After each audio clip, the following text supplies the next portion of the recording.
Así que siempre hay que empeñarse muchísimo para eso. Miren, me han pedido que hable de la historia y de la memoria, que por supuesto son mi gran pasión dentro del trabajo de educación. Y quiero empezar, para llegar a eso, con un asunto que tenemos pendiente todos, es el asunto de la evaluación educativa. Yo le decía aquí al profe Artemio si no había manera de ponerles unas gráficas para enseñar lo que es eso, pero me dediqué a hacer algo a propósito de las formas de evaluación que nos quieren imponer, para ver cuáles eran los países que aprobaban y cuáles eran los países que reprobaban las pruebas. Y descubrí una cosa muy interesante que, pues, como no se puede ver, se las platico. Y que es que casi todos los países del mundo reprueban las pruebas. ¿Ustedes sabían eso? Hagan de cuenta que los países que están en la dichosa OCDE deben ser unos 50 países y las famosas pruebas no las aprueban más que 6 o 7. Si ustedes aplican una prueba a sus alumnos o yo y todos reprueban, lo menos que tiene uno que decir es que la prueba estaba mal o uno falló como maestro.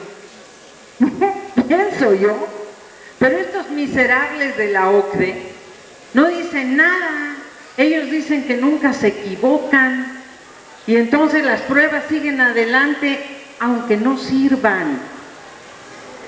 Entonces me puse a ver de qué son las pruebas. Esas pruebas que aplican, que les llaman PISA, que el enlace es una hija de las pruebas esas. Y me encontré con las pruebas de lenguaje, que son, acuérdense que en las pruebas esas, las matemáticas y el lenguaje son lo más importante. Muchas gracias. Entonces, pues me encuentro con eso y de pronto, pues digo, ¿qué son estas preguntas? Y les traía yo para eso, para enseñar por qué reprueban todos, por qué reprueban casi todos. Y resulta que las 3 preguntas que me traje, que tengo señaladas, una primera pregunta es sobre los riesgos a la salud de las personas que no se lavan correctamente los dientes con un cepillo y cómo usar un cepillo de dientes. Bueno, yo de inmediato pensé, pues que por lo pronto en una parte muy importante de nuestro país, nuestros niños y jóvenes jamás han visto un cepillo de dientes, eso no hay, donde no hay agua y donde pues no hay pasta de dientes, la gente se limpia los dientes con tortilla, ¿que no, maestro? Tortilla quemada, así se limpia la gente los dientes. Entonces, ¿cómo le van a hacer una prueba a un niño o a un joven pidiéndole que diga que los riesgos de no usar un cepillo de dientes cuando es una cosa que nunca ha usado? Segunda pregunta, esa es mejor. Los riesgos a la salud de las personas que usan muchas horas celular. Pues en lugares que son un hoyo, como tantos lugares del país, nomás, ni siquiera en las autopistas se puede comunicar, pero ya va uno a una comunidad y ni de chiste hay celular. Pues, ¿qué van a saber los niños donde no hay línea de teléfono y no hay celular y no hay ninguna de esas cosas? Y una chorro de preguntas sobre la salud y los celulares, el daño al corazón y al cerebro. ¿Qué es eso? Y la tercera es cómo armar un globo aerostático. Es buenísima. Por supuesto que, pues en Paracho sí hay un festival de globos, ¿verdad? Pero no sé dónde más haya festivales de globos, que se ven una vez al año. Pero así como que todos los niños tengan muy clarito cómo van a poner los globos aerostáticos, pues nomás no. Entonces, ¿cuál es la conclusión de eso? Que de lo que se trata no es de que los niños y niñas aprendan nada. Se trata de que contesten determinadas preguntas y que además se obligue a los maestros a preparar a los niños en esas cosas absurdas. Se trata de un mecanismo de control. Pero aquí va la segunda cuestión para llegar al tema de la historia. La segunda cuestión es que me topé en un seminario al que acabo de asistir en un lejanísimo país del planeta. Me topé con un experto en educación en los Estados Unidos, muy crítico al neoliberalismo. Ya los mejores expertos, que eso me gustó mucho, ya dicen hay que tirar a la basura toda esta cosa perniciosa de las pruebas de la OCDE. Pero demostró en su trabajo, y a mí me llamó mucho la atención, cómo desde luego las pruebas, no solamente para México, para América Latina, son absurdas, sino para la mayor parte de los países del mundo.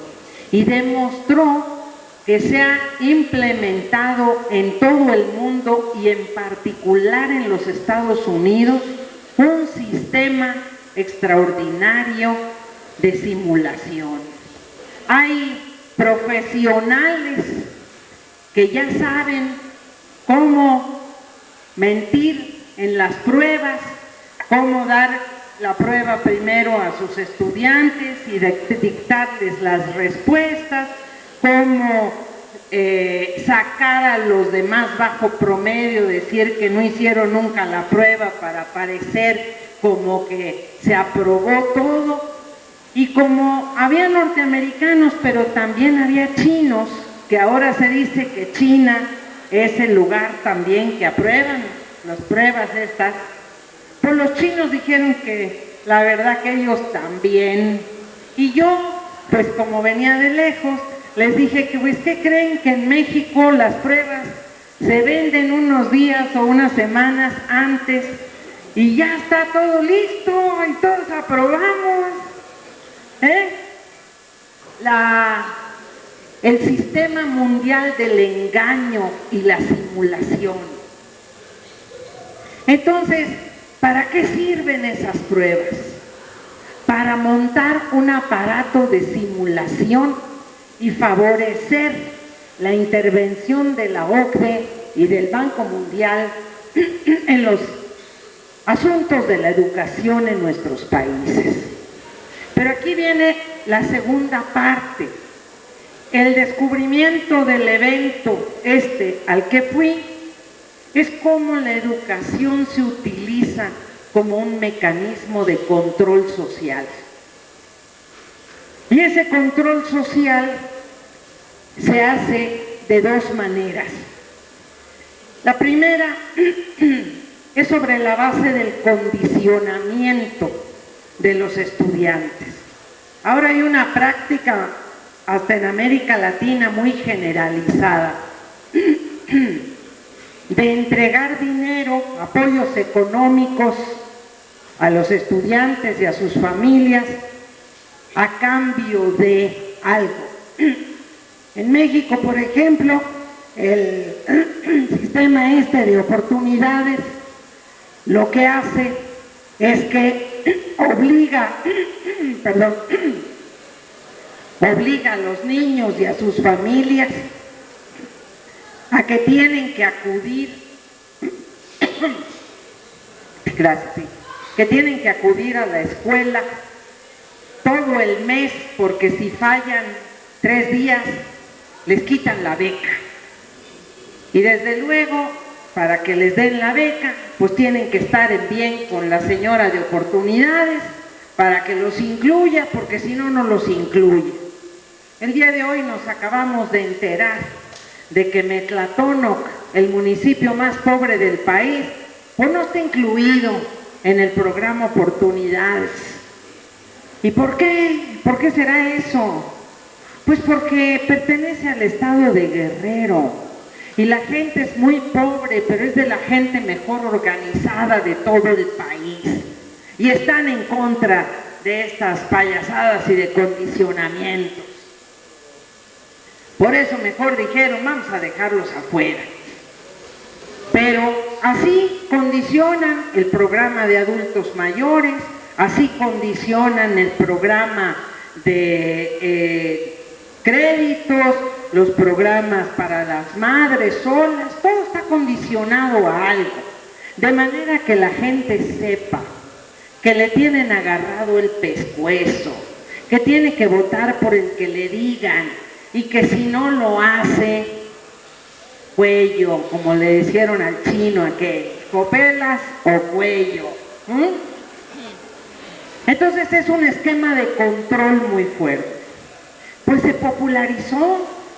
Miren, les voy a decir una cosa que les va a interesar a todos. El programa más grande en América Latina, condicionado, es un programa brasileño que se llama Bolsa Familia.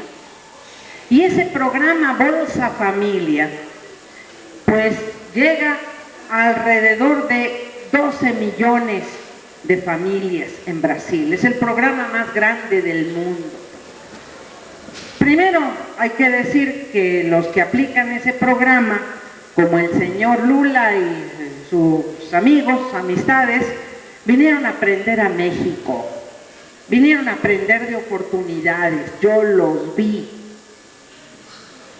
¿no? Cuando les decíamos, oigan compañeros del PT brasileño, ¿cómo es posible que vengan con esta porquería de gente a aprender esos programas? Ellos fascinados, y llegaron a Brasil y lo implementaron.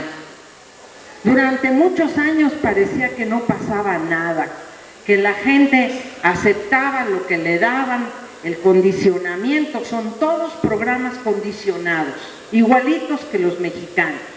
Esos fueron magistralmente inventados por el Banco Mundial.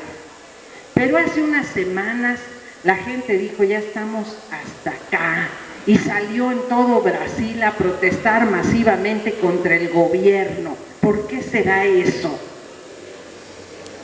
Porque no basta para controlar un pueblo los programas condicionados. Son un peligro finalmente, porque la gente igual se insubordina y dice esto no está bien. Y se levantaron acusando al gobierno de corrupción, acusando al gobierno de un gasto innecesario en el Mundial de Fútbol y exigiendo que hubiera cambios profundos y cambios ya. Pero ahí está, durante muchos años la magia era el programa Bolsa Familia. Ya hay estudios sobre el éxito de los programas condicionados, pero se aplican en Bolivia, se aplican en Colombia, desde luego, se aplican en el Ecuador, se aplican en casi todos los países de América Latina, menos en Cuba y en Venezuela, ¿no? ¡Qué maravilla! Porque Cuba enseñó en la educación a toda América Latina que la educación es un derecho, como está en nuestras constituciones, en las de todos los países, y que no se puede condicionar a nada. Y lo mismo aplica a Venezuela. Los demás, todos a programas condicionados. Pero ahí viene el segundo tema. ¿Cuál es el otro pilar? de la reforma educativa esta o contrarreforma educativa. El otro pilar es borrar la historia, hacerla pedazos, desaparecerla. Yo he estado revisando, gracias a la colaboración de nuestra compañera Carmina y de los maestros queridos amigos de Michoacán y de otros lugares, pero he estado revisando los libros de texto de la primaria y les voy a contar algunas cosas.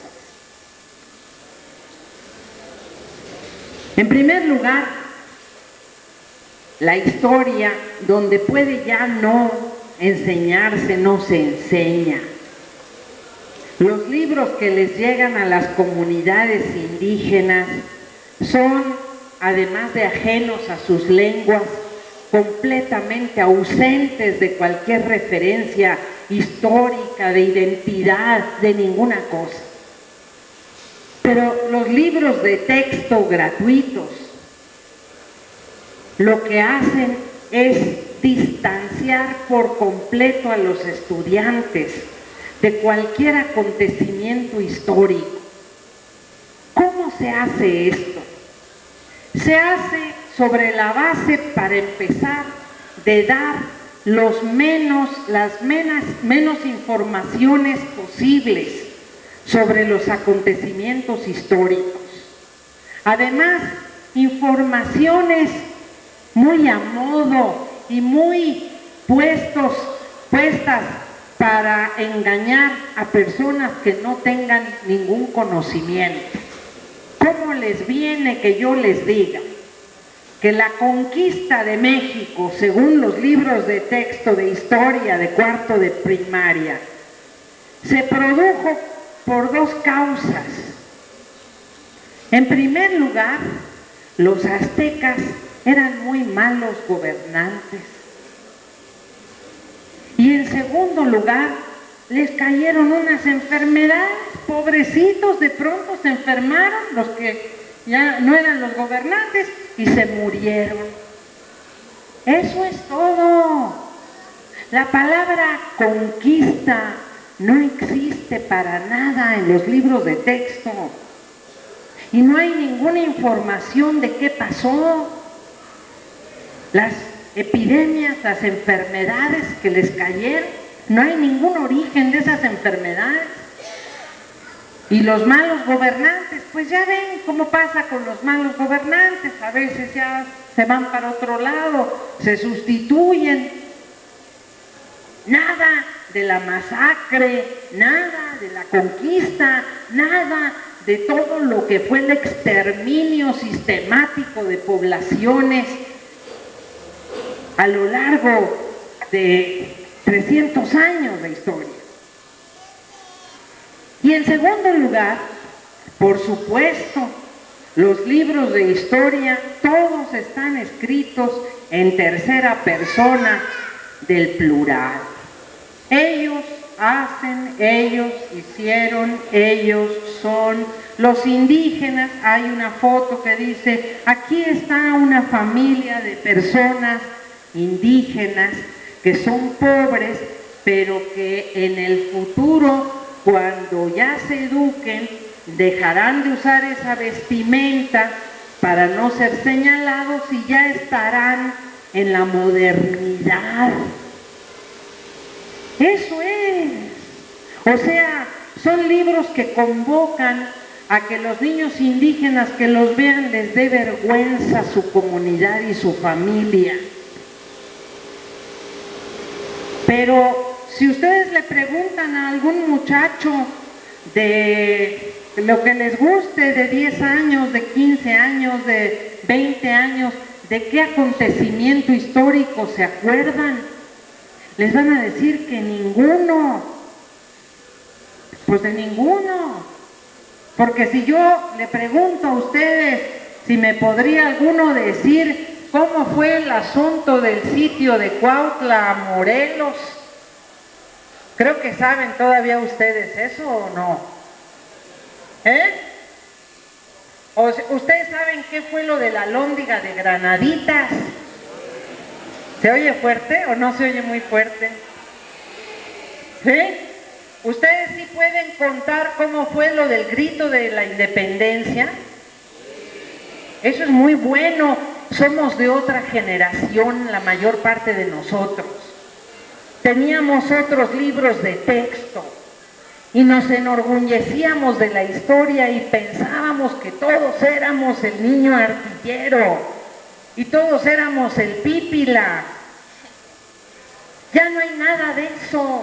Eso lo borraron. Ya no existe para nada esa memoria. ¿Cómo más se dedicaron a acabar con la historia? Por la televisión, por el cine, todo el tiempo a decir. Hay un grupo de historiadores e historiadoras, con todo respeto yo ya les puse las guacamayas. Esas guacamayas no se va a acordar de ellas nadie en la historia, porque nosotros no vamos a permitir que pase su marrullería. La guacamaya mayor se llama Josefina Vázquez.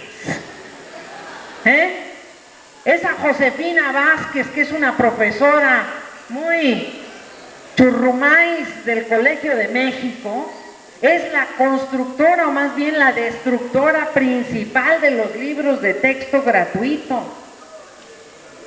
Luego viene una señora que ha sido la directora del Instituto de Investigaciones Históricas de la UNAM, que se llama Virginia Guedea, no la olviden, o más bien para que la olviden pronto, pero sepan quién es, que dice que Hidalgo, nada de que fue el padre de la patria, ni padre de nada, era un borrachín, era un tipo frívolo, estaba medio loco. Luego se les ocurrió decir que además de todas esas características, el dirigente del movimiento de la independencia no era nada Hidalgo, era Allende, porque era más listo. Y luego, grito, no hubo ningún grito. ¿Tú oíste un grito? No, ¿tú oíste otro grito? No, se preguntan entre ellos en los programas. No hubo nada de eso. Y como estaba medio loco el señor Hidalgo, salió disparado corriendo con rumbo desconocido y topó con Guanajuato y se dedicó a matar a todas las personas inocentísimas que allí se encontraban. Así que además de loco, era asesino. Bueno, esos son los ejemplos de la historia. Pero vean cómo repitieron y repitieron y repitieron. Yo tengo pendiente todavía encontrarme con Demián Bichir y decirle a Demián que ese ridículo Hidalgo que representó en el cine no tiene nada que ver con nuestra historia. Un Miguel Hidalgo que le llega un hacendado y le dice aquí en lo oscurito, oiga, yo lo único que quiero es casarme con su hija.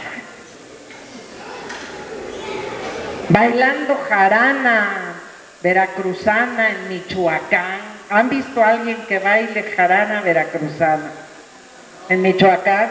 A ver, profe, se la dejo de tarea, por si no tuviéramos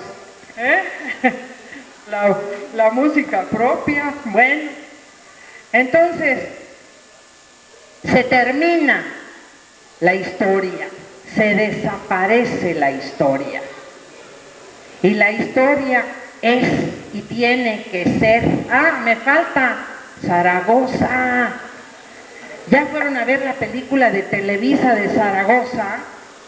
No, esa no se la pierdan también, porque van a ir sus alumnos y ustedes les tienen que decir. En la película que hizo Televisa de Zaragoza, la batalla de Puebla el 5 de mayo, dijeron, perfecto, esta la vamos a vender en Estados Unidos como pan caliente.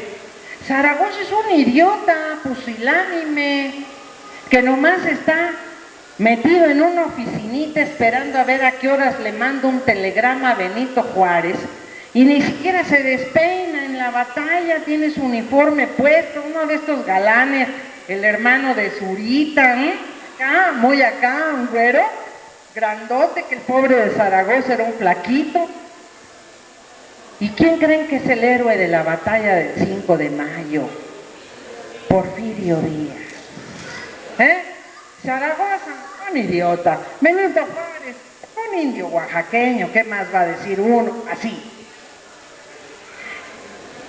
Si no tenemos historia, si no tenemos pasado, si no tenemos memoria, si no tenemos de qué agarrarnos para entender que aún en los momentos más duros, aunque todos nos digan que estamos equivocados, no tenemos por qué creer en eso y tenemos que seguir luchando, como luchó Benito Juárez hasta el final y venció a la batalla, al ejército más poderoso del mundo de entonces, como luchó Miguel Hidalgo, como luchó Morelos, que anduvo trayendo el Congreso Constituyente hasta que lograron esa constitución maravillosa que es la de Apatzingán, la primera constitución de América que establece el derecho a la felicidad, la más avanzada de todas. Y no quería ser diputado, ni senador, ni presidente municipal, ni ninguna cosa, ninguno de ellos, nomás servir a su patria.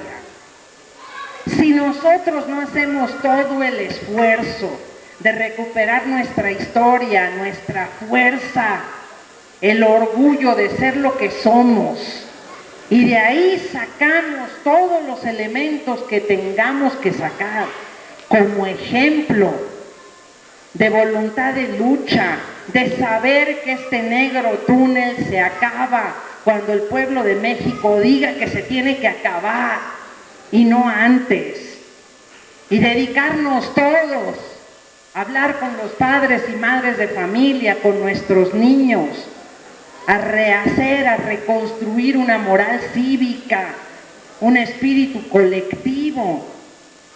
Si no hacemos eso, este país se lo lleva a la trampa, porque todos son las amenazas y las formas de control que han impuesto sobre nosotros. Como decía Simón Rodríguez, inventamos o erramos en materia de educación, inventemos con la historia. Y esa es la batalla por la historia, nuestra verdadera y fuerte batalla para recuperar la educación. Y termino con una cosita muy breve. Ayer por primera vez leí, a lo largo de todos estos años, porque eso no se me olvida, un homenaje que le hicieron al señor Enrique Florescano, que ese fue el coordinador de los libros siniestros de texto con que empezó la Contrarreforma en 1992. Y uno de los historiadores que hace el homenaje recuerda con mucha pena que cuando Florescano hizo lo de los libros, por lo que cobró una buena pesisa de entonces, que le dio Salinas, se armó la resistencia más grande de la historia del magisterio democrático, y nos acordamos todos que no, profe Pepe, profe Artemio, ahí estábamos todos luchando contra estos infames libros de texto. Y dicen que nunca pasaron peores angustias los historiadores, esos ligados a los libros de texto, como entonces, que fue el peor momento de sus vidas. Se los iba a traer, pero ya se me olvidó traerles ese texto. Hay que verlo. Quiere decir que esto que hacemos nosotros como hormigas, que andamos en los pueblos, en las comunidades, en todas partes,